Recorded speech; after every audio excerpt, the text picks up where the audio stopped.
There are memories we don't choose to keep. They keep us, quietly, persistently, as if they had a life of their own. They appear in the hush of night, in the echo of a song, in the scent of something once shared. They return not because we want them, but because something inside us still needs to be seen. And maybe that's why you're here now. Not because you can't move on, but because a part of you still aches for clarity, for peace, for release from the weight of a past that never fully closed. Sometimes, it's not the man we miss, but the version of ourselves we became while loving him. The woman who waited, who hoped, who forgave too quickly and abandoned herself too often. You remember her, don't you? The one who smiled even when her chest was tightening with silent pain. The one who reread the same messages, not to find love, but to make sense of why it ended without explanation. This isn't about blaming. It's about understanding that healing doesn't come from forgetting. It comes from returning differently. And maybe you've done that. You've replayed the conversations in your head, dissected the silences, relived the part where he walked away. Maybe you've whispered to yourself, "What did I do wrong?" Or, "Why wasn't I enough?" But the past, as Louise Hay so gently reminds us, holds no power, unless we keep granting it space in our hearts through guilt or punishment. The past has no power over me anymore. I am willing to let go. She didn't say to erase it. She said to let go of the pain, the blame, the version of yourself that learned to shrink in his absence. Imagine your memories as a drawer filled with letters you never truly read. You touched them 100 times, but always with shaky hands, fear, resentment, self-doubt guiding your fingers. But what if, just once, you opened that drawer not to judge the past, but to hold it with soul, with presence, with hands of forgiveness? Because the memory isn't your enemy, it's just an unopened message, waiting to be seen with new eyes. There's something sacred in revisiting what hurt us, not to reopen the wound, but to bless it, not to relive the chaos, but to finally bring silence to the noise. Lise Bourbeau says, healing a memory is not changing the story, it's changing the wound it left behind. And that's the invitation of this moment, to sit beside your past, not as the woman who was wounded, but as the woman who is ready to see it all through the lens of love, through the eyes of who you've become, wiser, braver, more whole. Because when you return to that memory, not to punish yourself, not to decode his silence, but to meet your own gaze, something shifts. You stop being the girl left behind, and you start becoming the woman who returned for herself. You stop being the victim of a story that hurt, and begin rewriting it from a place of sacred truth. And the truth is this: you didn't deserve that ending. You didn't deserve the silence, the confusion, the abandonment. What you deserved was tenderness, clarity, presence. And what you can give yourself now is exactly that. Let's walk into that memory together, but this time with light, this time with grace, this time with love. Some memories don't scream, they whisper. They whisper in the quiet between your breaths, in the pauses of your day, in the gaze you cast when no one is watching. It's not always the event that haunts us. Often it's the quiet lie that settled into our bones afterward. The lie we didn't even know we agreed to. The one that says, "It was my fault," or worse, "I wasn't enough." When he left, something inside you stayed behind. A question, perhaps, a longing, a silent ache. And that ache slowly morphed into a belief that maybe you loved too much. Maybe you asked for too much. Maybe you were too much. And this is the most dangerous kind of pain, the one that rewrites your sense of self without you noticing. Because the real wound was not in his leaving. It was in the meaning you gave to it. You began to shrink, not just in your relationships, but in how you entered rooms, how you looked at yourself in the mirror, how you answered the question, "What do I deserve?" That moment, the end of the relationship, was just one chapter, but the belief that was born out of it, that belief began to write every page after, and that's what needs to be rewritten. Not the story, but the narrative inside your soul, because love doesn't make you less. It doesn't confuse you or leave you guessing. Real love is clear, present, honest. What happened with him might have been many things: intense, passionate, overwhelming, but it wasn't love if it taught you to doubt your own worth. So now, we pause, not to erase what happened, but to return to that silent moment, the one where you chose to believe something untrue about yourself. Maybe it was after he ghosted you, or when he blamed you for his distance, or when he said, "You're too emotional," as if feeling deeply was a flaw.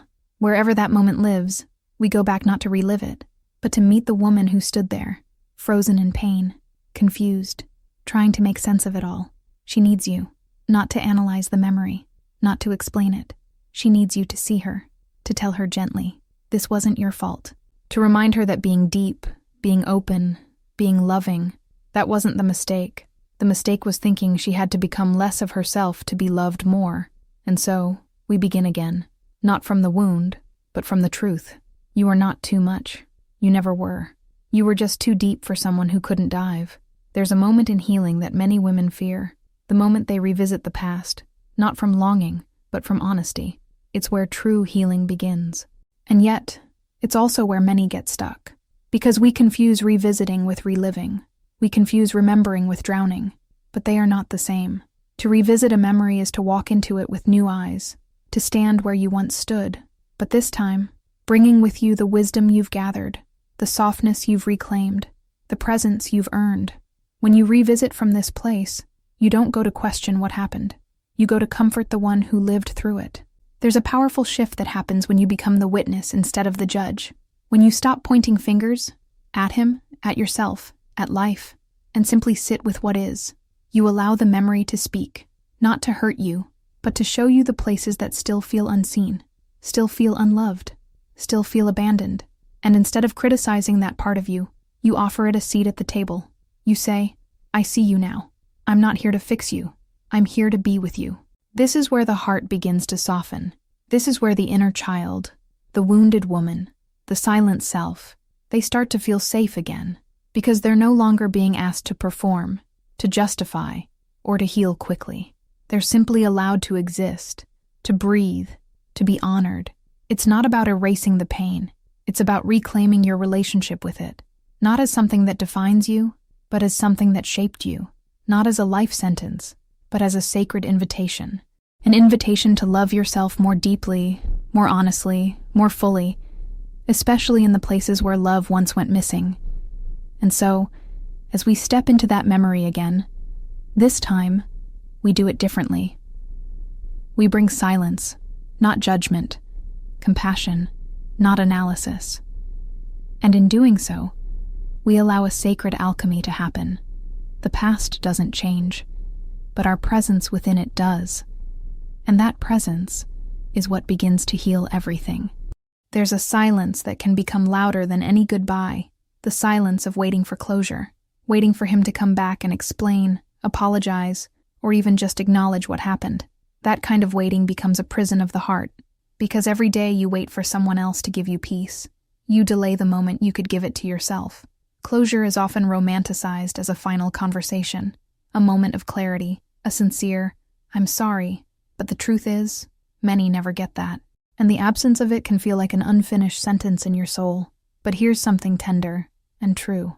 The person who hurt you may never have the courage to face what they did, and yet, you can still be free. You can be free not because they finally said the right words, but because you chose to stop needing them. Louise said, I am willing to forgive. Forgiveness sets me free. Not because what happened was okay, not because you have to forget, but because carrying the weight of pain that someone else dropped on you, it's simply too heavy to hold forever. Forgiveness isn't weakness. It's not letting them off the hook. It's letting yourself off the hook, the one where your soul has been hanging, waiting, aching. When you stop waiting for closure, something sacred happens.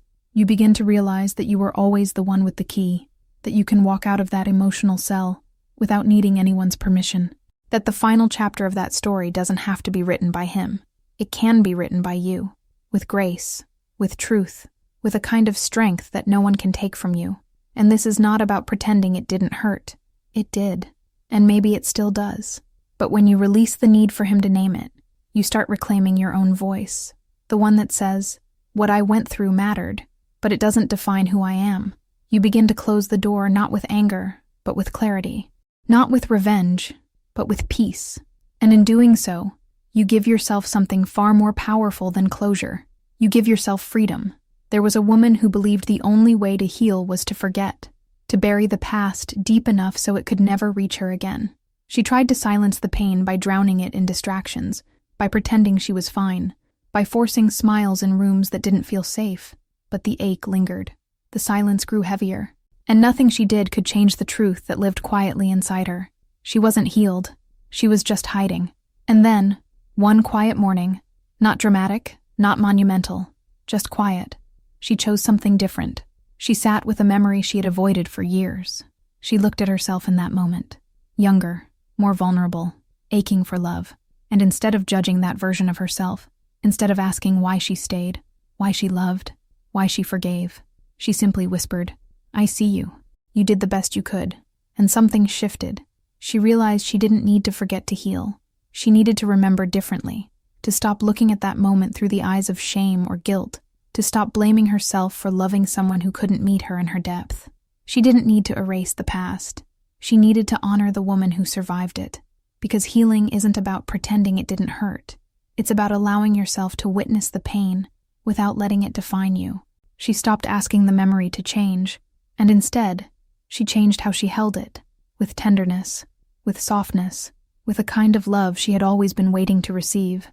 But this time, it came from her, and in that moment, she could breathe again, not because everything made sense, but because she had finally chosen to be on her own side, to stop revisiting the past with judgment, and start returning to it with compassion.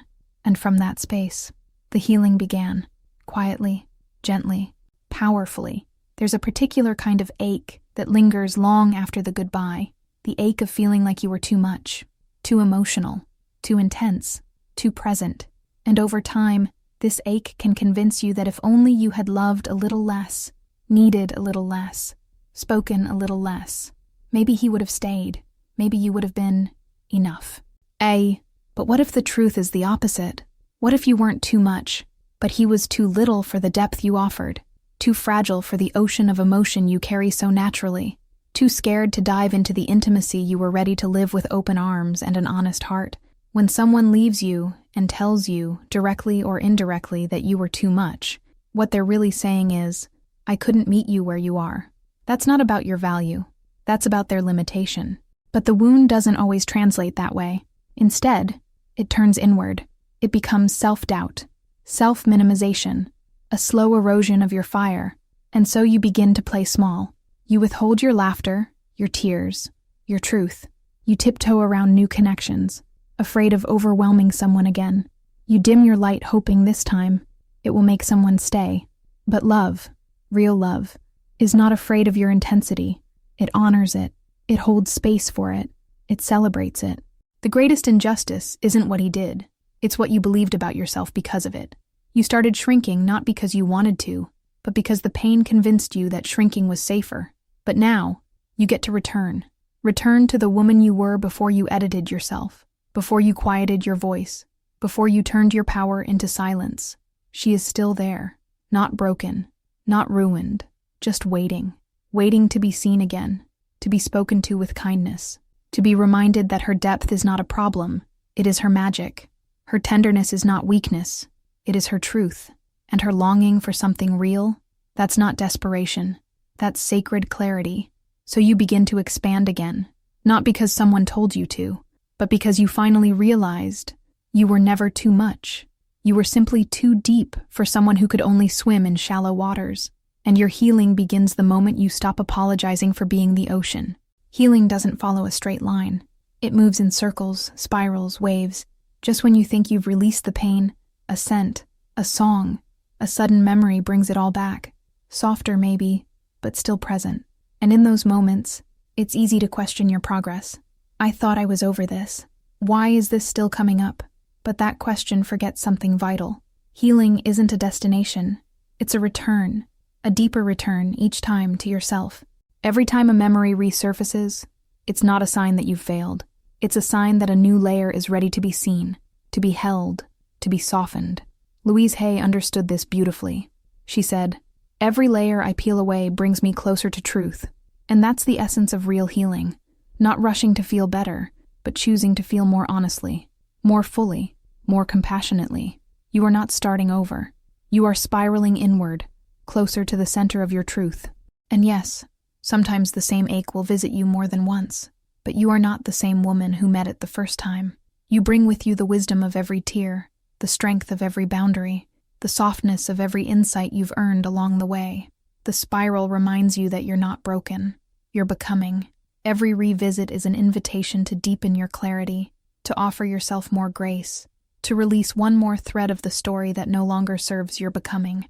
And even if you feel raw again, especially if you feel raw again, it means you're still healing, still alive, still loving yourself enough to meet what hurts with tenderness instead of judgment.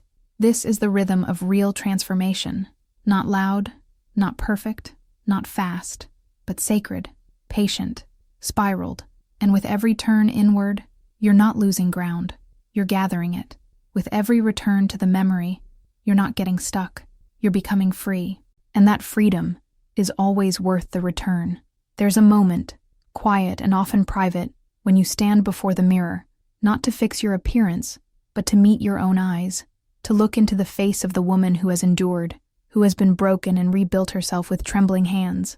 And in that moment, something sacred can happen, if you allow it. Not a ritual, not a performance, just a deep, honest conversation between the woman you are now and the version of you who once didn't know how to protect her heart. So you speak, softly, truthfully, with the words you once needed to hear. Words like, "I didn't deserve that pain. I love you. I see you now." These aren't just affirmations. They are reparation. They are medicine. They are the voice your younger self waited for. And now, you are the one who can offer it. This is what reparenting truly is. Not a concept, not a technique, but a tender return to the parts of yourself that still wait in silence. The teenage girl who believed love meant sacrifice. The young woman who mistook attention for affection. The version of you who accepted breadcrumbs, thinking that's all she was worthy of. They are still within you, not to haunt you, but to be healed by you. And when you speak to them, when you finally say, "I'm so sorry no one protected you, but I'm here now," something releases. A tension you've carried for years, a shame you never knew how to name, a grief that finally feels held. You stop trying to be strong and start becoming whole, because wholeness isn't perfection, it's inclusion. It's choosing to love every chapter of yourself, even the ones you once tried to tear out. So when you stand in front of that mirror, when you say those words, mean them. Let them sink past the surface. Let them land in the places that still flinch from touch. Because the most powerful healing doesn't come from others. It comes when you finally become the one who shows up for yourself. Again, and again, and again. With presence, with truth, with love. There comes a moment, often unnoticed by the world, when you realize that you can remember, without hurting. That the same memory which once shattered you, now rests quietly inside. No longer sharp, no longer bleeding. It hasn't disappeared. It hasn't been rewritten, but it has softened. It has changed its place in your soul. No longer a wound, but a scar, a quiet witness to what you survived. This is not about forgetting him. This is about remembering yourself. The woman who stayed up at night wondering what went wrong. The one who begged for answers, for clarity, for closure. The one who gave love like an open window and received only a closed door. You remember her now, not to shame her, but to honor her, because she didn't give up. She didn't let it destroy her. She kept going, even when it felt like nothing was left. And now, you can breathe again, not because the story was resolved, but because you stopped needing it to be. You stopped tying your peace to his presence. You stopped defining your worth by how much he regretted losing you. Instead, you began to see the true miracle, that you could feel the pain and still rise, that you could carry the memory without letting it carry you. The shift is subtle, but it changes everything. You stop asking why. You stop chasing meaning through his eyes, and you start writing your own. You begin to see the memory not as a prison, but as a passage, one that brought you home to yourself, one that led you, step by aching step, into the kind of womanhood that doesn't beg to be chosen. Because when you can remember without breaking, that's when you know you've healed, not perfectly, not completely, but truthfully. And that truth becomes your strength, your wisdom, your freedom. Your past with him isn't the end of your story. It's the chapter where you began to reclaim your name, not the one he gave you, not the one pain whispered in your ear, but the one your soul has always known. The name of a woman who rose, who stayed tender, even after being torn, who learned to hold her own heart when no one else would. Louise Hay reminds us, "I am willing to release the story of pain. I choose to write a new one of peace." And choosing peace doesn't mean denying the pain. It means choosing what you do with it, who you become after it. It means releasing the grip that memory had on your identity and allowing yourself to write something softer, wiser, and more true. Lise Bourbeau offers us a mirror when she says, "What hurt you was not the experience, but the meaning you gave to it. That meaning can be changed." And you've started doing that. Every time you return to the memory with compassion, you shift the meaning. You stop seeing yourself as the one who was left and start seeing yourself as the one who lived, who learned, who loved deeply, and now chooses that same depth for herself. Imagine now a flower blooming from dry soil. The ground beneath it didn't change. It's still the same place of absence, of endings. But the flower grew anyway, not because the conditions were perfect, but because its nature was to rise. You are that flower. Your beauty is not dependent on who stayed. It is rooted in what you reclaimed. And that reclamation, it's what sets you free. The pain was real, but so is your resilience. So is your softness. So is your wisdom. And now, you are the woman who no longer needs anyone to come back and explain. You've explained enough to yourself. You've chosen yourself. And that is the highest form of love you can offer the woman you've become. If you do this, if you return to the memory with eyes of compassion instead of eyes of guilt, you heal. And when you heal, you don't stay tied to what hurt you. You become someone new. You transform. If this message held your heart in any way, I invite you to subscribe, because every week, we continue this journey of healing, truth, and remembrance together. And if you're ready for your next step, tap the video on the screen now. It's waiting for you, like a light at the next turn of your path.